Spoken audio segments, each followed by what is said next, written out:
northeastern Wilson County until 11 p.m. Central Daylight Time. At 10:28 p.m. Central Daylight Time, a severe thunderstorm was located 12 miles north of Memphis or 15 miles southeast of Phoenix, moving south.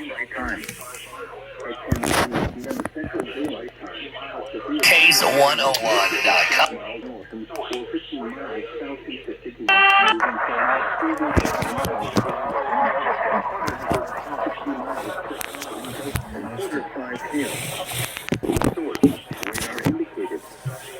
Impact, hail damage to vehicles is expected. Does he know? Expect wind damage to roofs, siding, and trees. Locations impacted include Stockdale, Nixon, Andorra, and Leesville. For your protection, move to an interior room on the lowest floor of a building. Torrential rainfall is occurring with this storm and may lead to flash flooding. Do not drive your vehicle through flooded roadways.